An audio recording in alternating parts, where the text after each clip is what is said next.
My dad is a fan of tough love parenting. When I was a kid, there was a time when I obtained full marks on 2 subjects, but he told me, your grades don't mean anything in life. If you were a true man, you'd leap down 5 floors without batting an eyelash. Sometime later, I was awarded for my act of bravery, but Dad scoffed in my face. Not even a hair is harmed on your head. Why should you be awarded anyway? I thought Dad wanted me to go through more training in life. On Christmas Eve, he ditched me on a snowy mountain under the guise of wanting me to go through more training. He didn't give me a tent or a lighter. Later on, Dad even brags about his parenting method to his relatives and friends. A real man should survive and thrive in a desperate situation. I told Julian that he can forget about being my son if he can't even make his way back to the summit. But the red dot on the GPS tracker installed in his phone hasn't moved for the past 3 hours. The truth is, I've already frozen to death in the mountains. Trapped in my fist is a scrap of paper detailing the SOS number that Dad had torn apart earlier. Meanwhile, my soul is currently floating above the dining table while watching Dad brag about his tough love parenting. Dad glanced down at his phone, and his smug smile deepened a little more. See? He hasn't moved in 2 hours. He thrust the phone screen right in front of my uncle, Arnold Bowen, jabbing his finger at the stationary red dot a couple of times. This brat's definitely sulking and hiding out on some sheltered slope having a nap.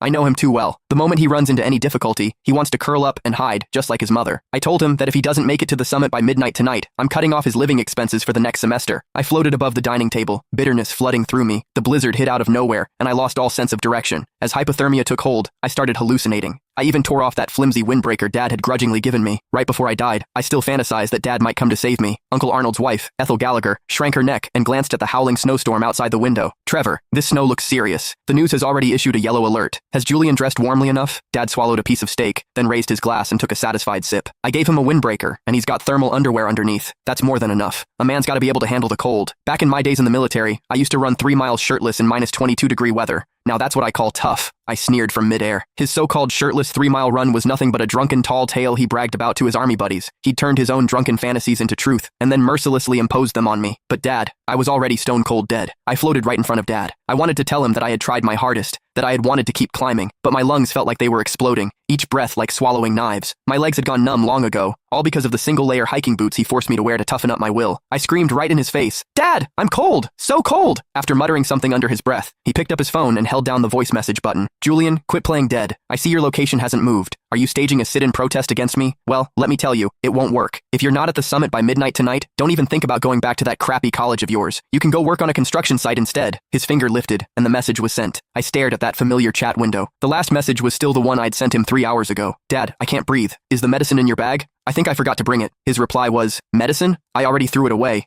That stuff's a crutch for the weak. Just tough it out. It'll pass." In that moment, I fell into utter despair. I kept climbing in the snow until the last trace of warmth drained from my body. Now, floating in midair, I stared at the face of the man I had called Dad for 20 years. Suddenly, he felt like a complete stranger. This was my dad. To him, my life was worth less than a plate of appetizers or a topic to brag about in front of